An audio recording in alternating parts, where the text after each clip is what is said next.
ఆంధ్రప్రదేశ్లో మరో పథకం అమలవుతోంది. అదే అనాథ పిల్లలకు మిషన్ వాత్సల్య పథకం ద్వారా సాయం అందుతోంది. తల్లిదండ్రులు లేని పిల్లలకు, ఇతర కారణాల వల్ల అనాథలైన పిల్లలకు ఈ పథకం అండగా ఉంటోంది. కేంద్రం వారి చదువుకు, పోషణకు డబ్బు సహాయం చేస్తోంది. 2023లో కేంద్రం ఈ పథకాన్ని మొదలుపెట్టింది. ఏపీలో ఈ పథకం ద్వారా పిల్లలకు 18 ఏళ్లు వచ్చే వరకు నెలకు 4,000 ఇస్తారు. అంటే ఏడాదికి 48,000 వారి బ్యాంక్ అకౌంట్లో జమ చేస్తారు. గత ప్రభుత్వ హయాంలో ఈ పథకాన్ని సరిగా అమలు చేయలేదు అనే విమర్శలు ఉన్నాయి. కూటమి ప్రభుత్వం ఈ పథకానికి సంబంధించి దరఖాస్తులు స్వీకరించి సాయం కూడా అందిస్తోంది.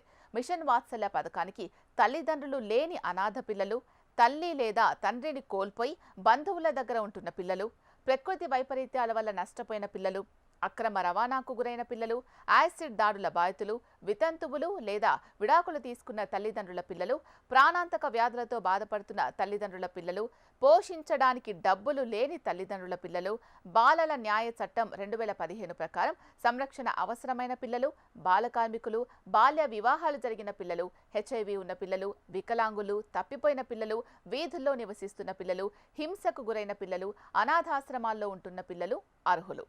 ఈ పథకంలో కేంద్రం 60% డబ్బిస్తుంది. రాష్ట్ర ప్రభుత్వం 40% డబ్బిస్తుంది. కరోనా సమయంలో తల్లిదండ్రులను కోల్పోయిన పిల్లలకు ఈ పథకం చాలా ఉపయోగకరంగా ఉంది. ప్రధానంగా రోడ్డు ప్రమాదాల్లో చనిపోయిన వారి పిల్లలకు, ఆత్మహత్య చేసుకున్న వారి పిల్లలకు కూడా ఇది సహాయపడుతుంది. ఆ పిల్లలంతా ఇప్పుడు వారి బంధువుల సంరక్షణలో ఉన్నారు.